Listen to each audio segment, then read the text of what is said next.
Hello, welcome to the course on microwave engineering. Dear students, in the last video lecture, we have discussed about two components. One is H plenty and another is EH plenty. Basically, EH plenty is combination of E plenty and H plenty, and it is also known as a magic T. Now in today's class, we are going to discuss about one more microwave component which is the directional coupler. तो बच्चों ये directional coupler क्या है और उसका काम क्या है? So directional coupler is used to sample small amount of microwave power for measurement purpose. मतलब अगर आपको माइक्रोवेव पावर को मेजर करना है तो आपको क्या करना पड़ेगा, उसका स्मॉल अमाउंट ऑफ पावर आपको सैंपल करना पड़ेगा. तो उसके लिए हम डायरेक्शनल कपलर का यूज करें. And power measurement includes the measurement of incident power, reflected power, VSWR etcetera. Okay, now ये एक्चुअली अगर हम कंस्ट्रक्शन की बात करें डायरेक्शनल कपलर की, तो डायरेक्शनल कपलर ये 4-पोर्ट डिवाइस है. It is a four port device. As you can see in the figure, this is a port 1, this is a port 2, port 3 and port 4. And basically this directional coupler consists of two waveguide. One is the primary main waveguide and another is secondary auxiliary waveguide. तो आप देख सकते हो कि ये जो है वो आपकी प्राइमरी वेवगाइड है, ये पूरी प्राइमरी वेवगाइड है, और ये आपकी सेकेंडरी वेवगाइड, ऑक्सिलरी वेवगाइड है, ये सेकेंडरी वेवगाइड है. ऊपर वाली प्राइमरी वेवगाइड, ये सेकेंडरी वेवगाइड है. This is primary waveguide and this is the secondary waveguide. Okay, so it consists of primary main waveguide and secondary auxiliary waveguide. और उसमें कितने पोर्ट्स है? It is a four port device. Port 1, port 2, port 3 and port 4. Okay, अब इसकी properties discuss करते कि इसकी मतलब अगर मैंने पोर्ट 1 के पावर अप्लाई किया तो मतलब पोर्ट 2 से पावर मिलेगा, कितना मिलेगा, पोर्ट 4 से पावर मिलेगा, पोर्ट 3 से पावर मिलेगा कि नहीं, वो सब हम उसका प्रॉपर्टीज चेक करते हैं. मतलब कौन सा पोर्ट कनेक्टेड है और कौन से दो पोर्ट आइसोलेटेड है, वो हम डिस्कस करते हैं. सो प्रॉपर्टीज ऑफ डायरेक्शनल कपलर. तो when power travels from port 1 to port 2, मतलब आपने पोर्ट 1 पे पावर अप्लाई किया है और वो पोर्ट 2 तक जा रहा है, then small amount of power, some portion of power, it gets coupled to the port 4. तो आप देख सकते कि हमने यहाँ पे जो बोला था पावर इज सैंपल्ड, तो ये जो पोर्ट 1 से पोर्ट 2 पावर जा रहा है उसमें से थोड़ा पावर सैंपल होके पोर्ट 4 में आ रहा है. तो जब भी हम ये प्रॉपर्टी याद रखना डायरेक्शनल कपलर की, whenever we will incident the power at port 1 mean power will coupled at port 2 and some power is also coupled to port 4. So when power travels from port 1 to port 2, मतलब port 1 से जब port 2 power जा रहा है तो उसमें से थोड़ा part, some portion of the power will gets coupled to the port 4, but no power will be coupled to the port 3. Very important. मतलब पोर्ट 1 पे पावर अप्लाई किया तो पोर्ट 2 पे, पोर्ट 4 पे पावर मिलेगा, पोर्ट 3 पे कोई पावर नहीं मिलेगा. तो हम बोल सकते हैं कि power port 1 and port 3 are isolated port. दोनों के बीच में कोई कनेक्शन नहीं है, दे आर आइसोलेटेड. ये बाई डायरेक्शनल डिवाइस है, याद रखना. Directional coupler is a bidirectional device. मतलब हम पोर्ट 1 पे भी पावर अप्लाई कर सकते हैं, यहाँ पे पोर्ट 2 पे भी पावर अप्लाई कर सकते हैं. तो सपोज पोर्ट 1 की जगह पे अगर हम पोर्ट 2 पे पावर अप्लाई करें, then if power travels from port 2 to port 1, power port 2 से पोर्ट 1 जा रहा है, then some of the powers will be coupled to the port 3, है ना. पोर्ट 2 से जो पोर्ट 1 पावर जा रहा है उसमें से थोड़ा पावर पोर्ट 3 पे कपल्ड हुआ है and no power is coupled to port 4. It means port 2 and port 4 are isolated port. Very simple, clear. So when power travels from port 2 to port 1, some portion of it get coupled to port 3, 2 से port 3 में couple हुआ, okay, and none is coupled to port 4. Similarly, if the power is incident at port 3, let's say, if the power is incident through port 3, then portion of power coupled to port 2, but no power is at port 1. Very simple. मतलब port 3 पे power apply कर रहे हैं तो उसका थोड़ा part port 2 पे coupled होगा पावर, बट पोर्ट 1 में कोई पावर नहीं मिलेगा. Similarly, if the power is incident at port 4, then part of the power will be coupled to port 3 but no power at port 2. So if power is incident through port 4, portion of it coupled to port 1, but no power at port 2. So we can say that port 1 and port 3 are decoupled port, no coupling. Port 2 and port 4 are also not decoupled port. So port 1 and port 3 and port 2 and port 4 are decoupled port. Okay. So ideally क्या होता है कि output of this port 3 should be 0, है ना. मतलब port 1 पे अगर मैं पावर अप्लाई करूं, यहाँ पे पावर अप्लाई करूं, तो आइडियली ये दोनों डीकपल्ड पोर्ट है, तो थियोरिटिकली पोर्ट 3 से पावर 0 मिलना चाहिए, लेकिन practically small amount of power called back power is observe eight port 3. मतलब जो डीकपल्ड पोर्ट है वहां पे एक्चुअली आइडियली पावर 0 होना चाहिए, लेकिन स्टिल प्रैक्टिकली अगर हम देखें तो थोड़ा पावर यहाँ पे भी ऑब्जर्व होता है. पार्ट 1 में जो पावर अप्लाई किया उसमें से very small amount of power is also observe eight port 3. उसको हम बोलते हैं बैक पावर. क्या बोलते हैं? Back power. तो यहाँ पे हमने ये जो फिगर है उसमें हमने पावर का फ्लो इंडिकेट किया है. तो सपोज मैं पोर्ट 1 के पावर अप्लाई करूं तो इसको मैं बोलूंगा इंसिडेंट पावर, इसको हम बोलेंगे इंसिडेंट पावर. ये जो पोर्ट 1 से मैंने पावर अप्लाई किया तो वो पावर कहाँ जाएगा? Port 1 to port 2. तो पोर्ट 2 पे जो पावर होगा उसको हम बोलेंगे रिसीव पावर. पोर्ट 1 से पोर्ट 2 पावर जा रहा है, उसमें से थोड़ा पावर यहाँ पे भी कपल्ड होगा पोर्ट 4 पे, उसको हम बोलेंगे फॉरवर्ड पावर. और यहाँ पे जो प्रैक्टिकली जो very small amount of power मिलता है उसको हम बोलेंगे बैक पावर. तो इंसिडेंट पावर को मैंने डिनोट किया PI से, रिसीव्ड पावर को हम डिनोट करते हैं PR से, फॉरवर्ड पावर को हमने डिनोट किया PF से, एंड बैक पावर को हमने डिनोट किया PB से. So incident power at port 1, received power at port 2, forward power at port 4 and back power at port 3. Okay, समझ में आ गया? तो मतलब उसकी प्रॉपर्टी क्लियर है कि ये दोनों पोर्ट डीकपल्ड है, ये दोनों पोर्ट डीकपल्ड है. यहाँ पे जो पावर अप्लाई किया उसका थोड़ा पार्ट यहाँ पे कपल्ड होगा. ओके, यहाँ पे अगर मैं पावर अप्लाई करूं तो ये दोनों डीकपल्ड हो जाएंगे. तो यहाँ पे पावर अप्लाई किया उसका थोड़ा पावर यहाँ पे कपल्ड होगा पोर्ट 3 पे. करेक्ट? तो अब ये जो डायरेक्शनल कपलर जो हमने डिस्कस किया उसका कंस्ट्रक्शन एंड उसकी प्रॉपर्टी हमने डिस्कस की, तो अब कुछ पैरामीटर्स भी हम डिफाइन करते हैं जो डायरेक्शनल कपलर के परफॉर्मेंस को आइडेंटिफाई करता है. So let define some parameters that is used to define the performance of the directional coupler. So one of the factor or parameter is the coupling factor, उसको हम denote करते हैं C से. तो ये कपलिंग फैक्टर क्या denote करता है? सो बेसिकली कपलिंग फैक्टर मतलब आपने जो पावर इंसिडेंट किया उसमें से कितना पावर ये पोर्ट 4 पे कपल्ड हुआ, पावर 1 से कितना पावर पोर्ट 4 पे कपल्ड हुआ, उसको हम बोलते हैं coupling factor.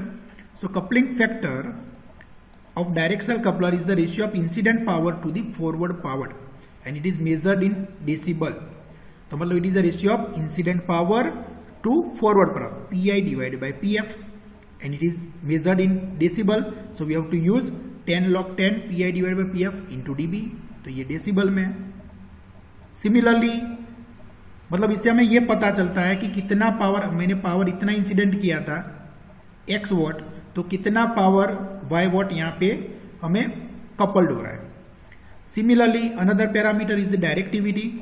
So directivity of directional coupler is the ratio of forward power to the back power and it is also measured in decibel. मतलब it is the ratio of forward power to back power PF divided by PB. So directivity is the ratio of forward power to back power, it is also measured in decibel. So it is the D is equal to 10 log 10 PF divided by PB into DB. Correct? मतलब ये ऐसा indicate करता है कि power यहां से कितना यहाँ पे डायरेक्ट होता है PM, ओके, और कितना यहाँ पे ब्लॉक होता है, यहाँ पे नहीं जाता है. Now another parameter of the directional coupler that is the isolation. Okay, तो आइसोलेशन कहाँ पे होता है बच्चों? हमने देख लिया कि ये दोनों आइसोलेटेड पोर्ट है. So but obvious it is a ratio of incident power to back power. इसका मेजरमेंट है कि कितना आइसोलेशन प्रोवाइड होता है दो पोर्ट के बीच में. So define as the defines the directive property of the directional coupler, and it is the ratio of incident power to the back power, and it is also measured in dB. Incident power to back power, Pi divided by Pb, then it is given as capital I is equal to 10 log 10 Pi divided by Pb into decibel dB. Correct? So these are the important parameters that are used to define the performance of the directional coupler. इससे हमें यह पता चलेगा कि दो port के बीच का isolation कितना है, डायरेक्टिविटी कितनी है, कितना पावर कपल्ड हो रहा है, वो सब हमें परफॉर्मेंस पता चलेगा. नाउ अब एक स्पेशल टाइप का डायरेक्शनल कपलर है जिसका नाम है two hole directional coupler. Okay, this is the two hole directional. तो अब हम टू होल डायरेक्शनल कपलर के कंस्ट्रक्शन एंड उसके वर्किंग के बारे में डिस्कस करेंगे. So basically this directional coupler with same main and auxiliary waveguide, उसमें जो main waveguide and auxiliary waveguide दोनों सेम है. But here you can observe there are to small holes that are common between two waveguide. तो एक whole ये है, आप देख सकते हो, और ये दूसरा होल है. There are common to the main waveguide and auxiliary waveguide. Okay, and this two holes are separated by distance of lambda g by 4. This two holes, ये होल 1 है और ये सपोज होल 2 है. This two holes are separated by distance lambda g by 4 where lambda is g is the guide wavelength.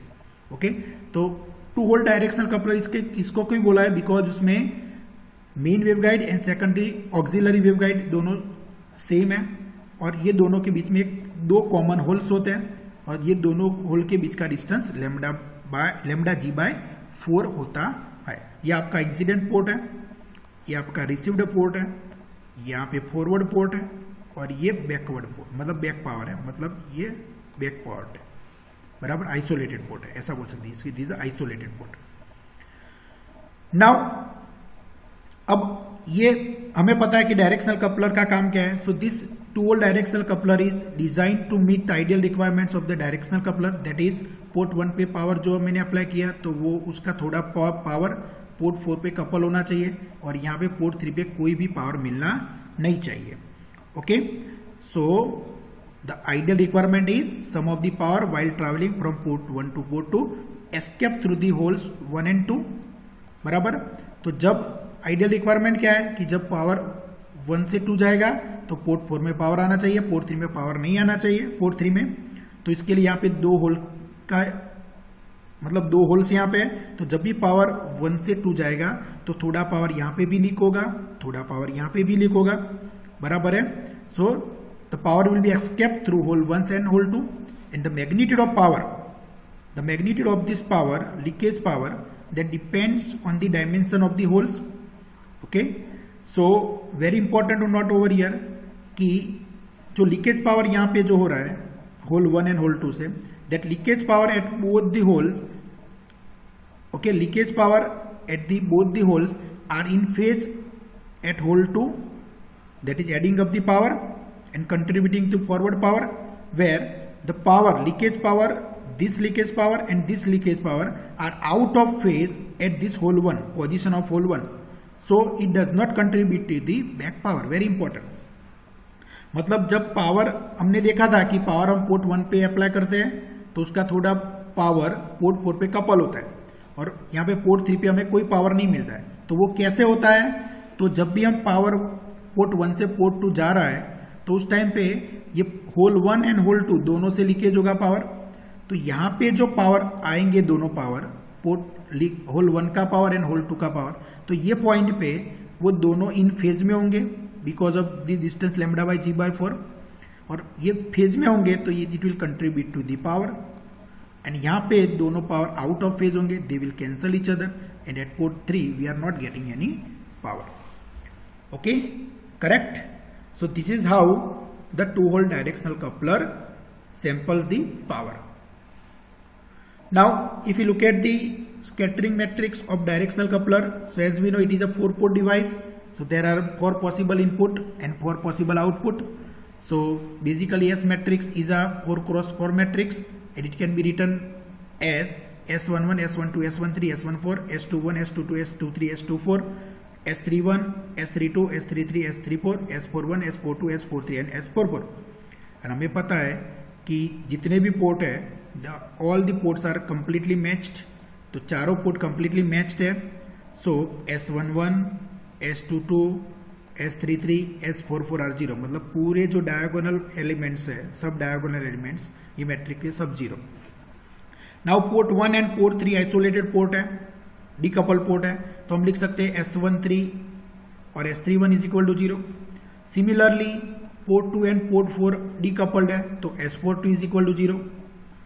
Due to the symmetric property Sij is equal to Sji, मतलब S31 is equal to S13, S24 is equal to S42, और ये सब zero हो जाएंगे because of this decoupling property between port 1 and port 3 and port 2 and port 4.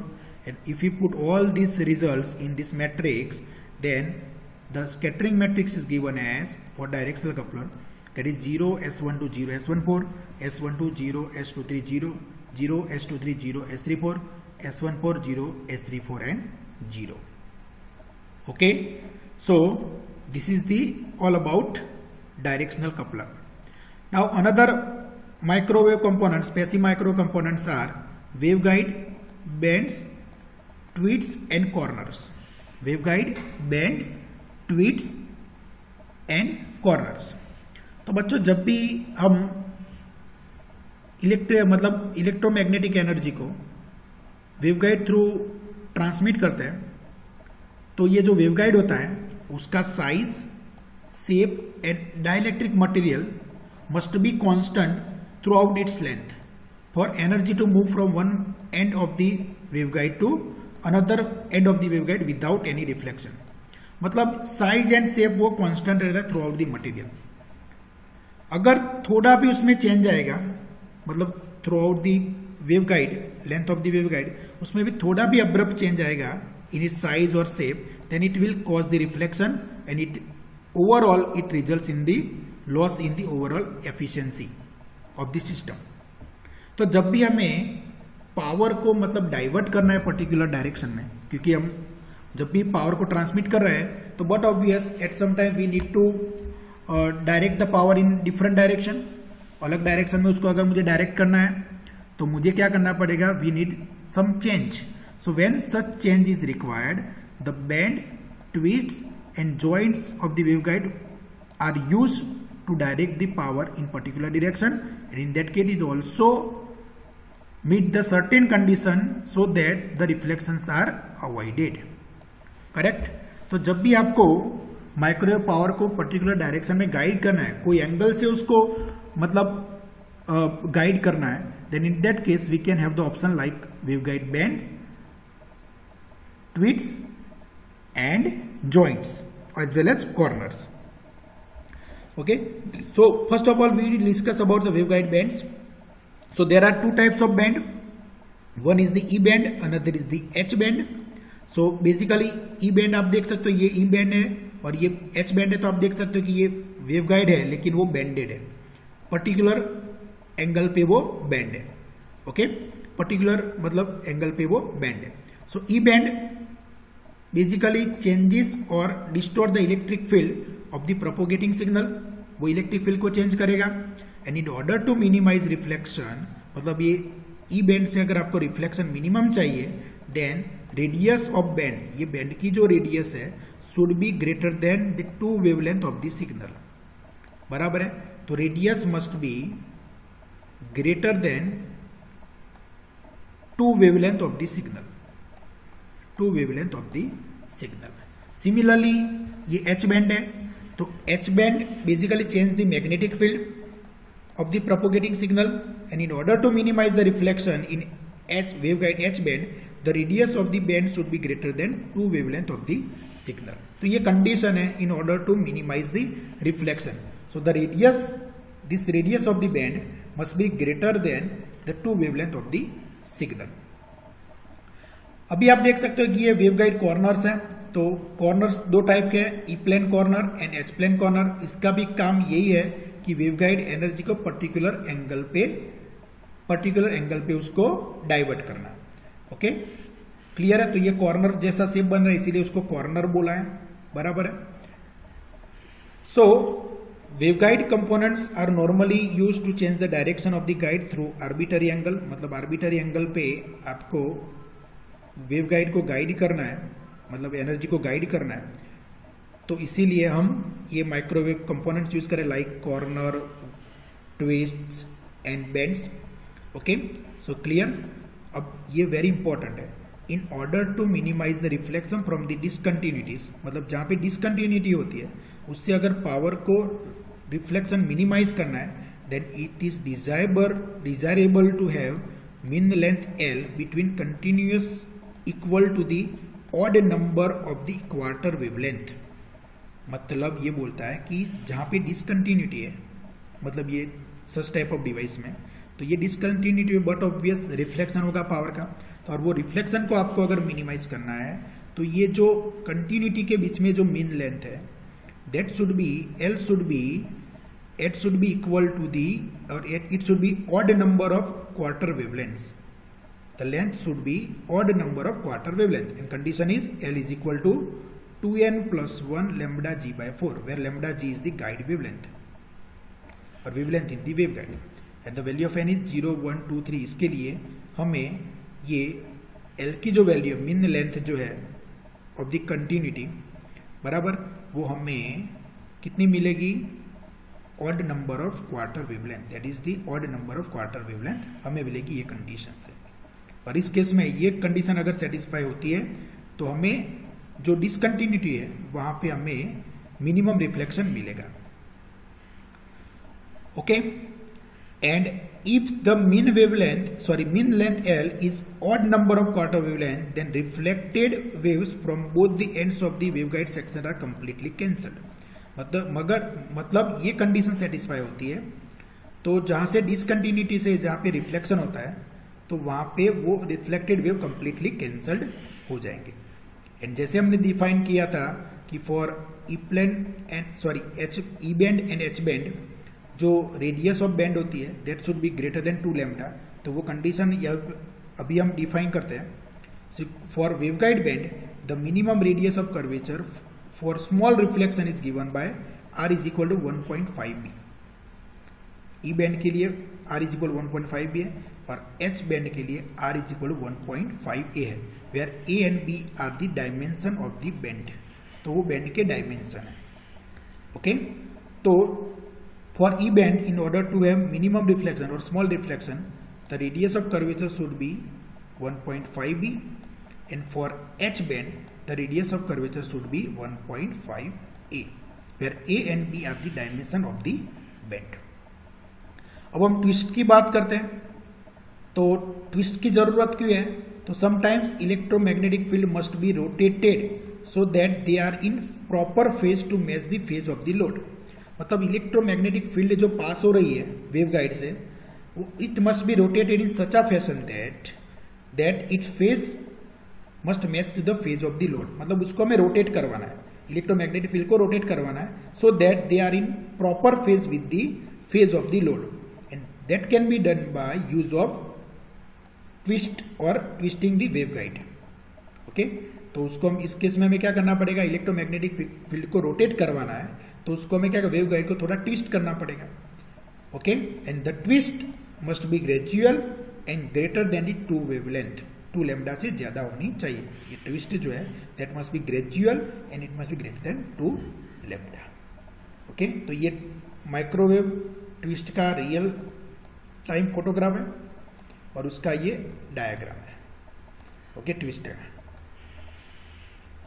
Now, after discussion about the microwave twists, bends and corner, let's discuss about one more microwave passive component which is the attenuator।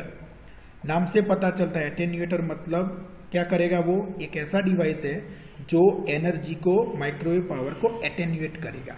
Microwave power को क्या करेगा, attenuate. What is attenuation? It is the loss of the power. Attenuation मतलब loss of the power. So basically attenuators are passive device which control power levels in microwave system. तो microwave system में power level को control करता है, कैसे? By absorption of the signal. Signal को absorb कर देंगे। Attenuator which attenuates the RF signal in the waveguide is referred as waveguide attenuator. And attenuator दो टाइप के, एक fix type attenuator and variable type attenuator. और attenuator में basically जो हम एब्जॉर्प्शन सिग्नल का हो रहा है that can be achieved by inserting resistive films. जो वेवगाइड होता है उसमें आप रेजिस्टिव फिल्म्स इंसर्ट कर दो तो वो एटेन्यूएशन प्रोवाइड करेगा। तो एक one type of fix type of attenuator is shown in figure, you can see this is known as a coaxial line attenuator, जो fixed amount of attenuation provide करेगा। मतलब जब हमने उसको इंसर्ट कर दिया तो वो fixed amount of attenuation provide करेगा, वेरिएबल एटेन्यूएशन प्रोवाइड नहीं करेगा। Okay, so this figure shows the coaxial line based fixed type of attenuator and it has resistive film. ये रेजिस्टिव फिल्म है, it has the resistive film fixed at the centre conductor which absorb the power, and as a result of power loss the microwave signal will get attenuated. It is also known as a coaxial line attenuator. तो यहाँ पे simple construction है, जो centre conductor है उसमें एक हमने resistive मतलब एक मटेरियल रेजिस्टिव फिल्म इंसर्ट कर दी, वो क्या करेगा, पावर को एब्जॉर्ब करेगा तो हमें सिग्नल एटेन्यूएट हो जाएगा। Okay, so this is the fix type of attenuator. Okay, बराबर, जिसमें हमने रेजिस्टिव फिल्म बीच में सेंटर में रख दिए and this film is place in waveguide parallel to maximum electric field. ये जो हमने रखी है film is place in waveguide parallel to maximum, मतलब मैक्सिमम इलेक्ट्रिक फील्ड जो डायरेक्शन में उसके पैरेलल हमने ये फिल्म को रखना है। और बेसिकली ये लूसी मटेरियल है जो पावर को एब्जॉर्ब करेगा, resistive film. Now another type of attenuator is the variable attenuator. मतलब sometime it might happen that we need variable attenuation in microwave system.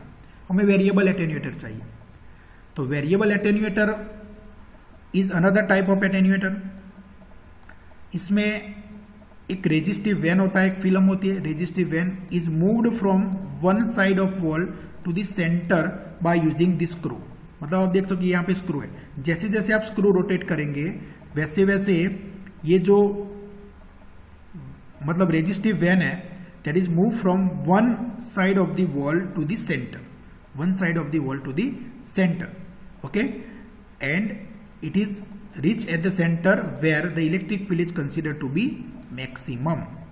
Okay, and this resistive film is shaped to give linear attenuation variation. है ना, उसको हमें ऐसे shape करना है ये resistive film को कि वो लीनियर एटेन्यूएशन वेरिएशन दे। मतलब जैसे जैसे हम स्क्रू को मतलब रोटेट करें लीनियरली वो एटेन्यूएशन प्रोवाइड करना चाहिए। तो जैसे जैसे हम ये नोब है, ये स्क्रू है, उसको हम रोटेट करेंगे inward clockwise and anti clockwise, वैसे वैसे हमें मतलब एटेन्यूएशन जो है वो अलग अलग मिलेगा। तो ये रियल टाइम पिक्चर है वेरिएबल एटेन्यूएटर का। ये स्क्रू है ऊपर, उसको आप रोटेट करेंगे क्लॉकवाइज एंटी क्लॉकवाइज, वैसे एटेन्यूएशन वेरी होता जाएगा। So when we required variable attenuation in the system then we need the variable attenuator. When we need, sometimes we need fixed amount of attenuation, let's say attenuation by 6 dB or likewise 10 dB, then we will use the fixed attenuator inside the microwave system. Okay, so basic concept एक ही है कि एक resistive film है जो microwave power को absorb करती है, that is attenuator. Okay, so आज के लेक्चर में हमने क्या डिस्कस किया? In today's class we have discussed about directional coupler, which is one of the most important microwave component. We have also discussed about the microwave bands, tweets and corners, which are basically used to divert or to change the direction of the power by particular angle. We have also discussed about the attenuator. Attenuator basically attenuate the microwave energy. Okay, and two types of attenuator, one is the fixed type of attenuator and another is variable attenuator. So I hope कि आज के lecture में जो हमने discuss किया आपको समझ में आ गया होगा। Let's stop here. We'll discuss other aspect of this course in our next video lecture. Thank you very much.